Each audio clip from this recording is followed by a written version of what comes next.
এখন বাজে সকাল 6:30। তো সকালের সমস্ত বাসি কাজ কমপ্লিট হয়ে গেছে। তো এখন এই যে পড়েছি জামা কাপড় নিয়ে।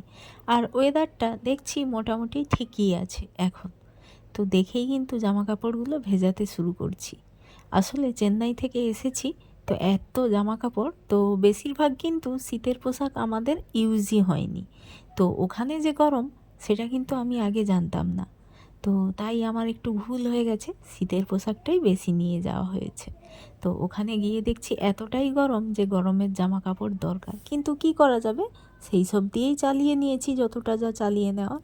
তো যাই হোক, এখন এই যে সব রকম জামা কাপড় কিন্তু কেচে নেব। আসলে কি বলো তো, ব্যাগের মধ্যে করে ভরে নিয়ে গেলে, বাইরে নিয়ে গেছি তো সেগুলো না আবার না কেচে আমি মানে আলমারিতে তুলে রাখি না। তো সেই কারণে সব ভিজিয়ে দিলাম, তো অনেকটা সময় পরে। তো একদম মানে কি বলবো, মেয়েকে রেডি করানো, ওর স্কুলের রান্না বান্না, একটু ব্যস্ত হয়ে পড়েছিলাম। আর টুকাইও আজকে স্কুলে যায়নি, কি কথা বলবো। তো ও আজকে ঘুম থেকে উঠেই বলছে আমি আজকে স্কুলে যাব না। তো এই যে তারপর স্নান টান সারলাম, মেয়েকে স্কুলে পাঠিয়ে দিয়ে রুমে এসেছি। আর এই যে রুমে এসে মানে সকালবেলায় এসেছিলাম শুধু ঝাঁটটা দিয়েই চলে গেছি, কিন্তু এই যে এখন এসে পুরো একদম বিছানা জানালা সব কিছু মানে ঠিকঠাক করে দেখবো। তো কালকে এসেই তো এতটাই শরীরটা মানে খারাপ খারাপ লাগছিল যে কালকে পুরো মানে ঠিকঠাক হতে টাইম লেগেছে। তো এখন সকালবেলায় তো এখন আর মানে ঠিক না থাকার উপায় মানে খুঁজেই পাচ্ছি না। তো এখন এই যে পুরো সংসারে কিন্তু মন দিতেই হচ্ছে। সবার প্রথম বিছানা নিয়ে পড়েছি। একটা সপ্তাহ চলে গেছি, আসলে আমার বিছানা কে চেঞ্জ করবে, তো আমি এসেই চেঞ্জ করব। তো এই যে এসে আগে বিছানাটা চেঞ্জ করলাম। আসলে কালকে এতটাই শরীরটা খারাপ লাগছিল, কালকে আর এটা করে উঠতে পারিনি। যাই হোক, মানিয়ে নিয়েছি। না হলে কিন্তু কোথাও থেকে এসে আমি কিন্তু আগে বিছানাটা চেঞ্জ করি, সেটা বাবার বাড়ি হোক বা অন্য কোথাও হোক। যেহেতু এখানে 8টা দিন পুরো কেটে গেছে, মঙ্গলবার থেকে আবার মঙ্গলবার, তো 8টা দিন সেখানে এসেই আগে এটাই আমার দেখাচ্ছিল। আর এসেই কিন্তু বাড়ি ঘর দোর আমার একদম ভালো লাগছে না। মানে বিশেষ করে আমার রুমটা, তো আমার বরবাবু তো একদম যা তা অবস্থা করে রেখেছে। কি বলবো, বিছানাটা তো এই তো সুন্দর করে গুছিয়েছি। আর এই যে দেখো অবস্থাখানা, আলনাটার অবস্থা তো একটা সপ্তাহে পুরো হিজিবিজি চাপিয়ে দিয়েছে। আর আমার মাথাটাও কিন্তু পুরো খারাপ হয়ে গেছে। তো এইগুলো এখন চেঞ্জ করেছি কিন্তু কাচবো না। আর এই যে 2 বালতি জামা কাপড় পুরো কেচে নিয়ে এসেছি, তো এখন মেলবো। আর ওয়েদার দেখো কি অবস্থা। তো যাই হোক, বৃষ্টি না হলেই বাঁচি। তো এক এক করে মিলে ফেলি জামা কাপড় মেলে। সোজা কিন্তু পুজো করেছি, পুজো দেওয়া হয়েছে, এই যে এখনও ধূপ জ্বলছে। তো এখন এখানে টুকাই খেলা করছে আর বাবা বসে আছে। আর এখন ঘড়িতে বাজে এই যে পুরো 11টা। সোজা আসলাম রান্নাঘরে রান্না বসানোর জন্যে। আর উপায় নেই, দেরি করলে হবেই না। তো ঝটপট করে রান্নাগুলো বসিয়ে দিচ্ছি, ভাত বসিয়ে দিয়েছি।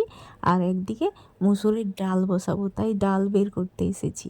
তারপরে কি সবজি আছে কি মাছ আছে তো ফ্রিজে, তো সেগুলো পরে দেখবো, আগে কিন্তু ভাতটা বসিয়েই দিই।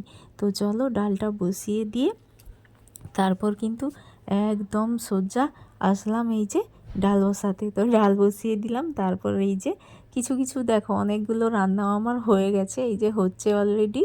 আর ভাত হয়ে গেছে, এখানে টমেটো বিনস সব কিছু কাটাকাটি মশলা সব রেডি করেছি। তো শেষে একদম দেখো চাটনি বানিয়েছি, ধনেপাতা আর টমেটো আর সজনে ডাঁটা বেগুন দিয়ে তিতা ডাল, তারপরে ওলকপি পোস্ত বানিয়েছিলাম, মাছ মাখাও ছিল।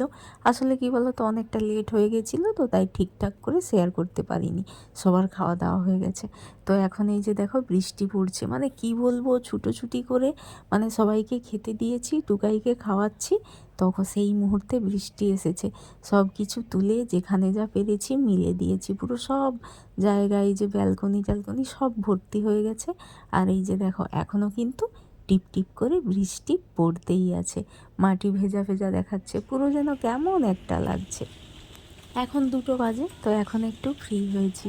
তো এসে দেখছি টুকাই ওর পাপার সাথে ঘুমিয়ে পড়েছে, আর আমি একটু ঘুমিয়ে নিলাম। তো এখন কিন্তু বাজে কি না 4:30। তো ঘুম থেকে উঠেই টুকাই ঘ্যান ঘ্যান করছিল, ওকে নিয়ে একটু টাইম কাটিয়েছি। তারপর আজকে বরবাবু আবদার করেছে, তো মানে পুলি পিঠে যে হয় ওটা আবার আটা দিয়ে বানানো, তো ওইটা বানিয়ে দিতে হবে। তো তাই এই যে নারকেল কোড়াতে বসে গেছি, আর ওই যে টুকাই মায়ের কোলে, তো মা একটু জোর করে নিল, তারপর আমি তাই এই কাজগুলো করতে লেগেছি। আর আমরা না একটা টেনশানে আছি, এখন 4:30 বেজে গেছে, অথচ তনভি স্কুল থেকে আসেনি। তো ড্রাইভারকে ফোন করেছিলাম যে কোথায়, এখনও আসছে না কেন। তো বলল গাড়িটা একটু খারাপ হয়ে গেছে, তো আজকে যেতে লেট হবে। আমি যে জিজ্ঞেস করছি যে এখন কোথায় আছো বলো, যে আমি আমার মানে বাচ্চাকে নিয়ে আসবো, তো সেটাও কিন্তু বলল না। তো তাই না বলা বলি করছি, ওর পাপা আনতে গিয়েছে। তো সেখানে গিয়ে আমাকে বারবার ফোন করছে যে কি হলো, এখনও গাড়ি আসছে না কেন। ও ফোন করছে, আমিও ফোন করছি, তো ফোন তুলছে না। তারপরে এই যে এসেছে, টেনশান থেকে মুক্ত হলাম। তো এসেই ও বলল যে আগে লুচি খাবো। 5টার সময় স্কুল থেকে এসেছে, ভাবা যায়, যেখানে আসার কথা 4টে সেখানে কিন্তু 5টা বেজে গেছে। তো এসে এই যে ওকে কয়েক পিস লুচি বানিয়ে দিলাম। ও বলল যে মা আমাকে লুচি বানিয়ে দাও, আমি লুচি খাবো। আর বাদ বাকি ওই তো নারকেলের পুরটা বানালাম, এখানে দুধ বসিয়ে দিয়েছি, আর মা এখানে ওই যে পুলি যেগুলো ওগুলো বানাচ্ছে। তো চাল গুঁড়ি দিয়ে হয় আজকে, তো এটা আটা দিয়ে বানাবো। তারপরে এই যে একটু চেঞ্জ করে সন্ধে দিলাম, তারপর আবারও আসলাম। এই যে সবাই না আজকে না টিপ টিপ করে বৃষ্টি পড়ছে, তো সবাই বাড়িতে রয়েছে। তো বরমশাই বলল আমি একটু চা খাবো, তো সবার জন্যেই চা বসিয়েছি। শ্বশুরমশাই, শাশুড়ি মা সবাই চা খাবে, বাচ্চারাও খাবে, কিন্তু আমি খাই না। আমি সকালে ছাড়া তো অন্য সময় ঠিক একটা আমার ভালো লাগে না, তো এক আধ দিন হয়তো খাই।